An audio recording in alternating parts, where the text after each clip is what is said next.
Voilà, donc cher Jacophile, 8h15 dans notre studio et nous avons des invités de marque. Voilà, donc nous avons Monsieur Minko, chargé à la communication, et Docteur Assoumou, bonjour et bienvenue.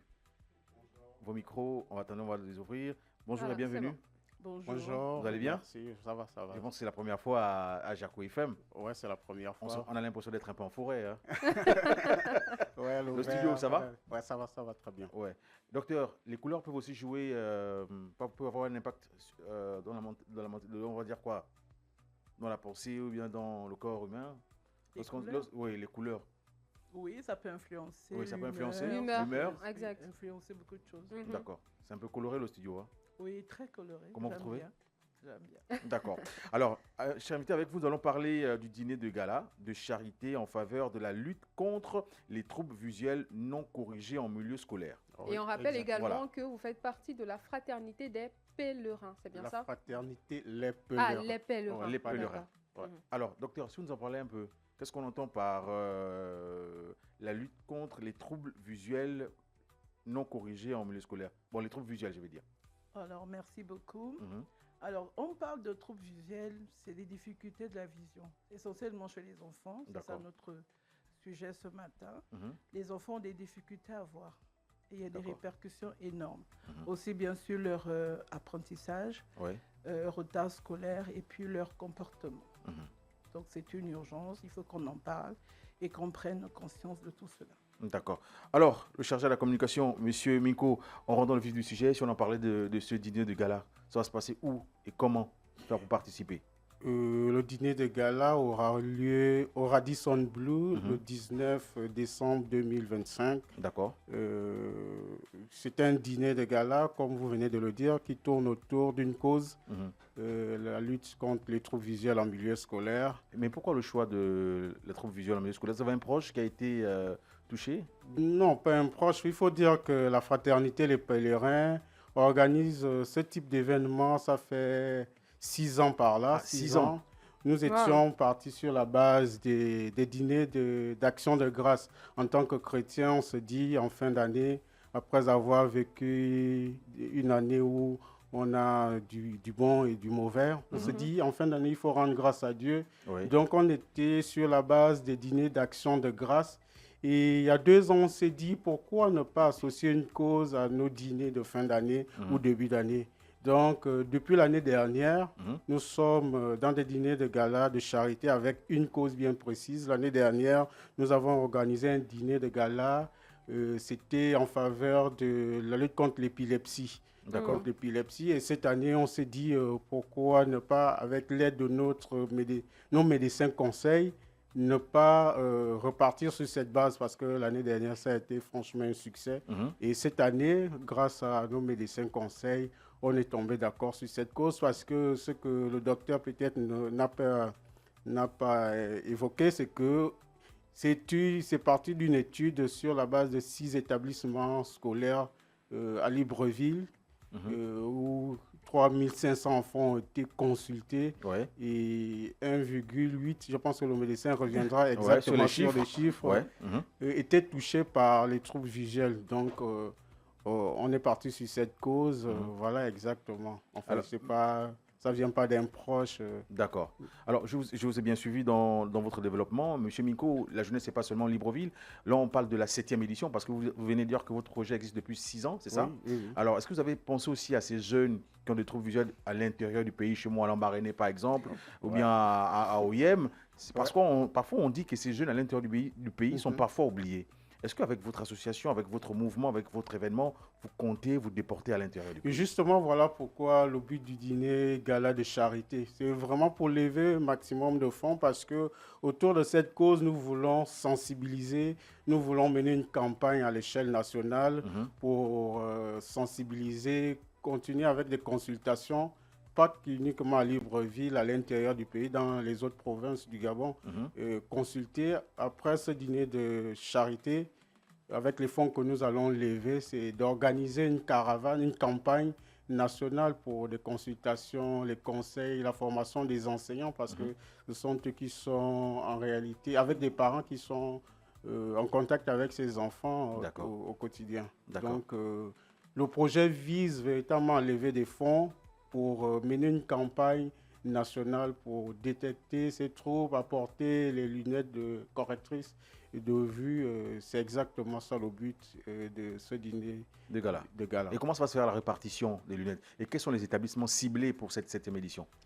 Pour cette 7e édition, on va partir sur la base de l'échantillon que le médecin avait déjà consulté. Je pense qu'il y a déjà un besoin qui est là. Et ce besoin, on va dans un premier temps répondre à ce besoin.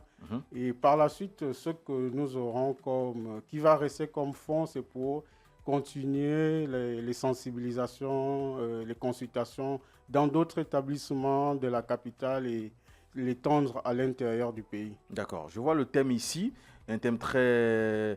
Plus que des dons, offrez-vous vous-même. Ouais. Qu'est-ce qu'on n'entend pas?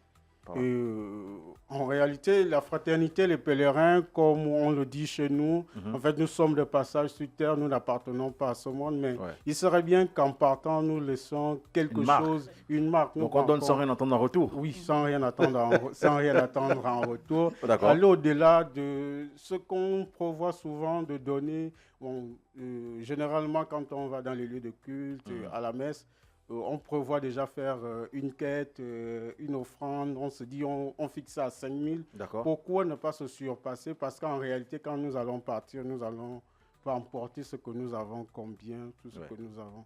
Donner au-delà vraiment de ce que nous pouvons. Tout ça, ça va se passer le 19 décembre? Tout ça, c'est le 19 décembre 2025 au Radisson Blu, à partir de 18h pile. Alors, le programme?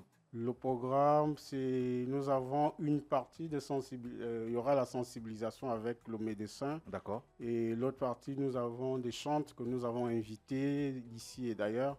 Nous avons Marius le Psalmiste qui viendra de Côte d'Ivoire. Nous avons Aimé Frédéric. Nous avons Ange-Marie Sophonie. Nous avons Fleurvic. Nous avons le Cœur Agapé qui nous accompagne sur tous nos événements et qui sont d'ailleurs partenaires de cet événement à travers le label Agapé Gospel. Donc voilà, il y a d'autres invités surprises à cet événement pour agrémenter la soirée et pour la levée de fonds. D'accord.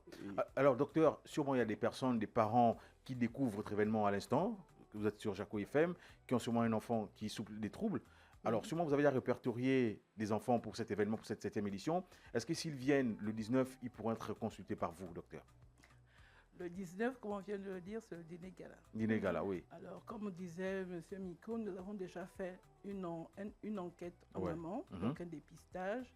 On a diagnostiqué et maintenant, on va offrir des lunettes aux enfants dépistés. Maintenant, la caravane se poursuit. Elle va se poursuivre sur 2-3 ans. 2 ou 3 ans? Oui. Ah, d'accord, super. 2 ou 3 ans pour pouvoir en fait toucher toute la population gabonaise dans les 9 provinces. D'accord. C'est ça le but. D'accord. Mais non, le jour du dîner, il y aura les parents, il y aura les mécènes, il y aura toutes les personnes qui voudront participer, donc faire des dons.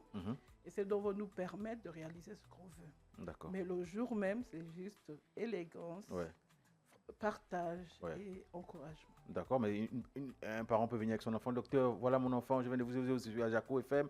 Comment faire pour suivre l'enfant? Tout ça? En fait, le dépistage, nous le faisons en milieu scolaire. Ça veut dire nous allons dans des écoles et on fait le dépistage. En dehors du dépistage, les parents, comme vous dites, peuvent venir en consultation.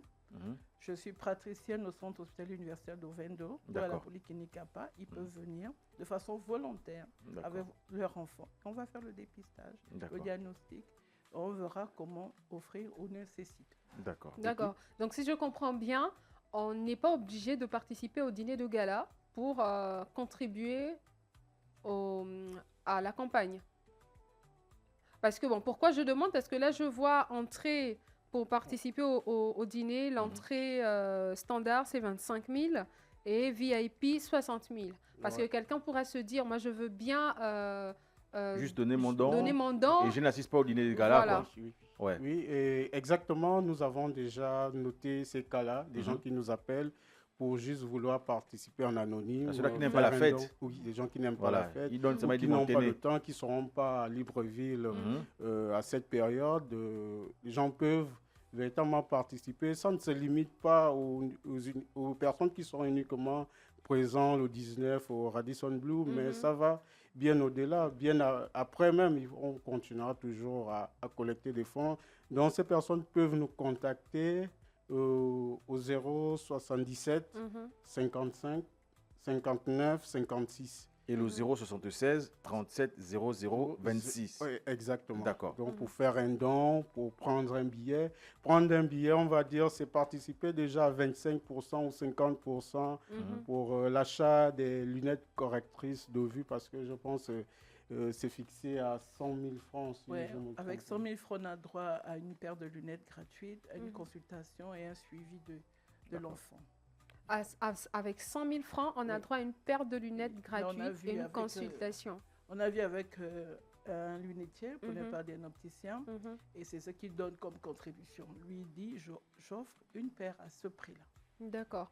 Et moi, j'ai une autre question qui est assez courante dans, bon, pas une question, mais un constat qui est courant dans la capitale, c'est les personnes qui se permettent, par exemple, moi, j'ai une paire de lunettes, c'est optique. Mais les gens se posent la question de savoir, Rebecca, est-ce que tu as vraiment des problèmes de vue? Parce qu'aujourd'hui, tout le monde porte des verres. Ça s'achète même dans les marchés. Hein. Mon boîte là, il y en a qui vendent des verres et tout, photochromiques et tout. Donc, quelles conséquences ça peut avoir à la longue sur la vue de la personne qui porte des verres sans pourtant avoir des problèmes de vue? Docteur. Alors, c'est un constat. Le constat est fait. Nous, en tant qu'ophtalmologues, nous avons ce constat. Mais il faut repartir à la base. Je pense que nous savons tous, le trajet, c'est celui-là, hôpital, pharmacie ou opticien.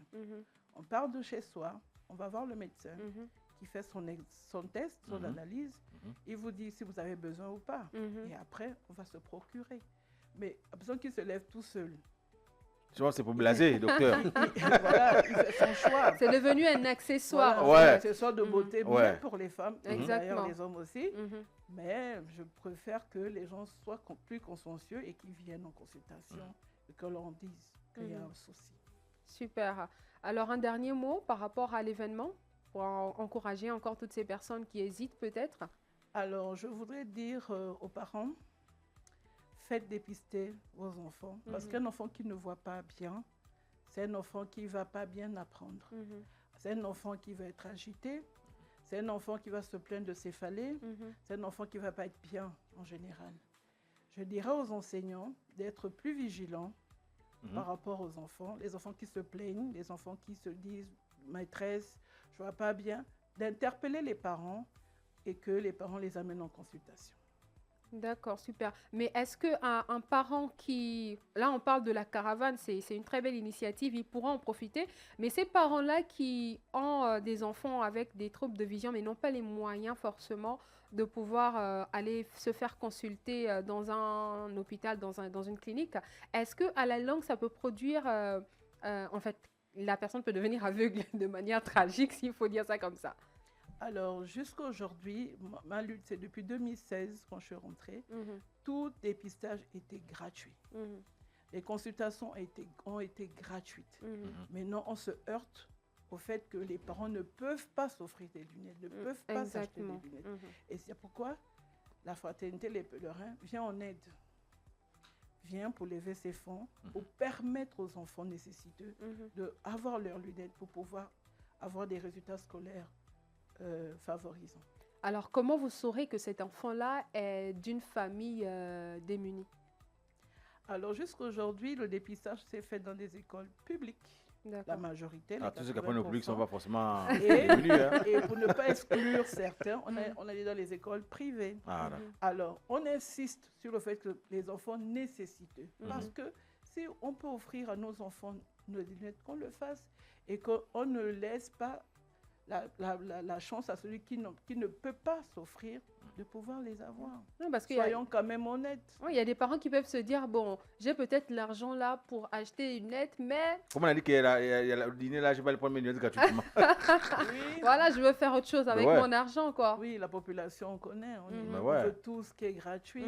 Mais pour ça, il faut qu'on lutte un peu plus haut, qu'on voit les décideurs qui donnent, par exemple, avec la CNAMGS, peut-être 50%, et pour aider, parce que les parents, même s'ils sont aisés, ils peuvent avoir 3, 4, 5 enfants avec des besoins de lunettes. C'est quand même coûteux. Hein. Exact. Et moi, je veux du principe que les lunettes, maintenant, c'est fait partie du trousseau scolaire. Donc, c'est pas facile, mais on y arrivera. Bien, donc c'est le dîner de gala donc, de charité en faveur de la lutte contre les troubles visuels non corrigés en milieu scolaire.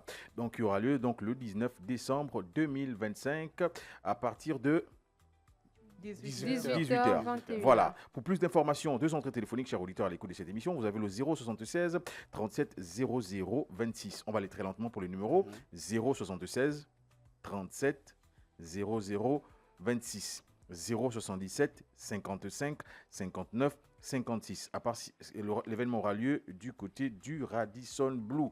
Donc les billets 25 000 francs place simple, VIP 60 000 francs CFA. À part si M. Minko a 1 minute pour parler aux auditeurs qui l'écoutent. Juste inviter tous ceux qui nous écoutent actuellement. Je voudrais terminer en disant ceci. Il y a une sainte que j'apprécie particulièrement, Sainte Thérèse de l'Enfant Jésus, qui disait que je passerai mon temps à faire du bien, je passerai mon ciel à faire du bien sur la terre.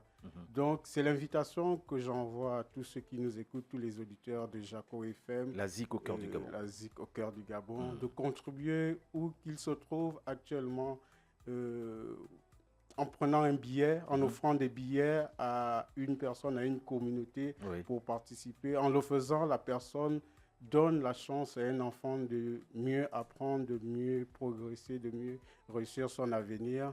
Et tous ceux qui veulent nous accompagner, à nous contacter à ces différents numéros. Bien. Merci. On recevait M. Minko, chargé à la communication, et Dr Assoumou. Merci d'avoir choisi Jaco FM pour communiquer pour votre événement.